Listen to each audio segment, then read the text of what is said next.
Probably a lot of you know the story of the two salesmen who went down to Africa in the 1900s. They were sent down to find if there was any opportunity for selling shoes. And they wrote telegrams back to Manchester. And one of them wrote, "Situation hopeless, stop, they don't wear shoes." And the other one wrote, "Glorious opportunity, they don't have any shoes yet." Now, there's a similar situation in the classical music world, because there are some people who think that classical music is dying, and there are some of us who think you ain't seen nothing yet. And rather than go into statistics and trends and tell you about all the orchestras that are closing and the record companies that are folding, I thought we should do an experiment tonight. An experiment. Actually, it's not really an experiment because I know the outcome. But it's like an experiment. Now, before we start, I need to do two things. One is I want to remind you of what a 7-year-old child sounds like when he plays the piano. Maybe you have this child at home. He sounds something like this.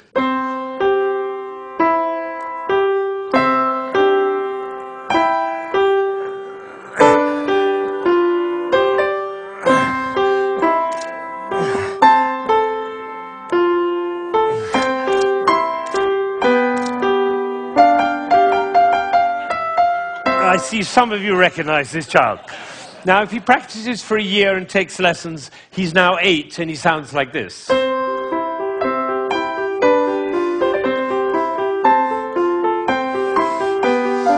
then he practices for another year and takes lessons, now he's 9.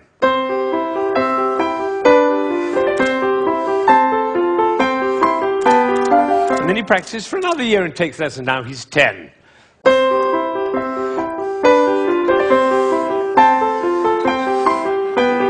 At that point, they usually give up. Now, if you'd waited for one more year, you would have heard this.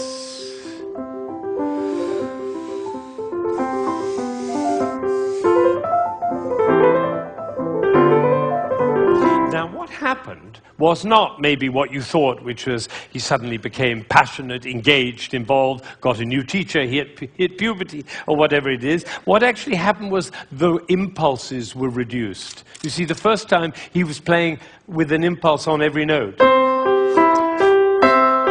And the second, with an impulse every other note. You can see it by looking at my head. The 9-year-old put an impulse on every 4 notes. And the 10-year-old on every 8 notes. And the 11-year-old, one impulse on the whole phrase. I don't know how I got into this position. I didn't say I'm going to move my shoulder over, move my body. No, the music pushed me over, which is why I call it one buttock playing. Can be the other button. You know, a gentleman was once watching a presentation I was doing, and I was working with a young pianist. He was the president of a corporation in Ohio. And I was working with this young pianist, and I said, the trouble with you is you're a 2-buttock player. You should be a 1-buttock player. And I moved his body like that while he was playing. Suddenly the music took off. Took flight. There was a gasp in the audience when they heard the difference. And then I got a letter from this gentleman. He said, I was so moved, I went back and I transformed my entire company into a 1-buttock company. Now, the other thing I want to do is to tell you about you. There are 1,600 people, I believe. My estimation is that probably 45 of you are absolutely passionate about classical music. You adore classical music. Your FM is always on that classical dial. And you have CDs in your car. And you go to the symphony. And your children are playing instruments. You can't imagine your life without classical music. That's the first group. It's quite a small group. Then there's another group, bigger group. These are the people who don't mind classical music. You know, you come home from a long day and you take a glass of wine and you put your feet up, a little Vivaldi in the background doesn't do any harm. Right? That's the second group. Now comes the third group. These are the people who never listen to classical music. It's just simply not part of your life. You might hear it like secondhand smoke at the airport, but and maybe a little bit of a march from Aida when you come into the hall, but otherwise you never hear it. That's probably the largest group of all. And then there's a very small group. These are the people who think they're tone deaf. Amazing number of people think they're tone deaf. Actually, I hear a lot, my husband is tone deaf. Actually, you cannot be tone deaf. Nobody is tone deaf. If you were tone deaf, you couldn't change the gears on your car in a stick-shift car. You couldn't tell the difference between somebody from Texas and somebody from Rome. And the telephone.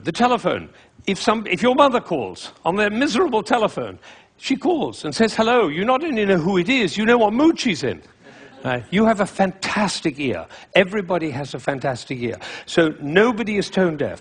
But I tell you what, it doesn't work for me to go on with this thing with such a wide gulf between those who understand, love, and passionate about classical music and those who have no relationship to it at all. The tone-deaf people, they're no longer here. But even between those three categories, it's too wide a gulf. So I'm not going to go on until every single person in this room, downstairs and in Aspen, and everybody else looking, will come to love and understand classical music.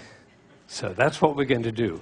Now, you notice that there is not the slightest doubt in my mind that this is going to work, if you look at my face, right? It's one of the characteristics of a leader that he not doubt for one moment the capacity of the people he's leading to realize whatever he's dreaming. Imagine if Martin Luther King had said, "I have a dream!" Of course, I'm not sure they'll be up to it. All right, so I'm going to take a piece of Chopin. This is a beautiful prelude by Chopin. Some of you will know it.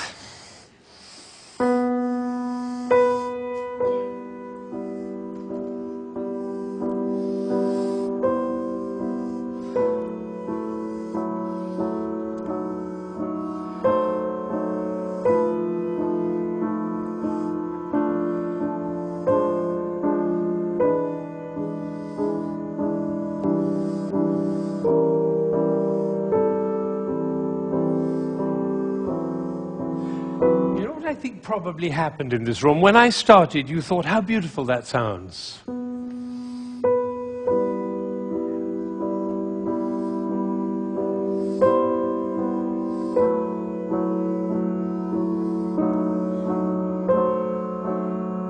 I don't think we should go to the same place for our summer holidays next year.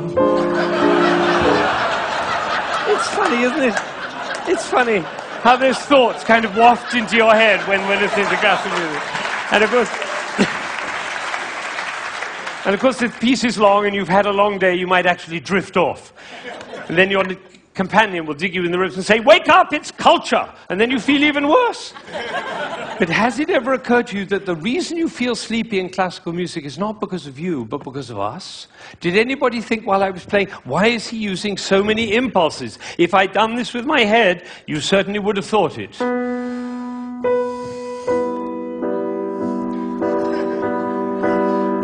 And for the rest of your life, every time you hear classical music, you'll always be able to know if you hear those impulses. So let's see what's really going on here. We have a B. This is a B. The next note is a C. And the job of the C is to make the B sad. And it does, doesn't it? Composers know that. If they want sad music, they just play those two notes. But basically, it's just a B with four sads. Now it goes down to A. And now to G. And then to F. So we have B, A, G, F. And if we have B, A, G, F, what do we expect next? Oh, that might have been a fluke. Let's try it again. Ooh, the TED choir. And you notice nobody is tone deaf. Is that right? Nobody's, every village in Bangladesh and every hamlet in China, everybody knows. Da, da, da, da, da. Everybody knows who's expecting that E. Now, Chopin didn't want to reach the E there because what will have happened? It'll be over, like Hamlet. You remember Hamlet, Act 1, Scene 3? He finds out that his uncle killed his father. You remember he keeps on going up to his uncle and almost killing him. And then he backs away, and then he goes up to him again and almost kills him. And the critics, all of whom sitting in the back row there, they have to have an opinion. So they say, Hamlet is a procrastinator. Or they say, Hamlet has an Oedipus complex. No, otherwise the play would be over, stupid. That's why Shakespeare puts all that stuff in Hamlet, you know, Ophelia going mad and the play within the play and Yorick's skull and the gravediggers. That's in order to delay until Act 5 he can kill him. It's the same with the Chopin. He's just about to reach the E and he says, oops, better go back up and do it again. So he does it again. Now he gets excited. That's excitement, you don't have to worry about it. Now he gets to F sharp and finally he goes down to E. But it's the wrong chord. Because the chord he's looking for is this one. Right. And instead he does. Now we call that a deceptive cadence. Because it deceives us. I always tell my students, if you have a deceptive cadence, be sure to raise your eyebrows, then everybody will know.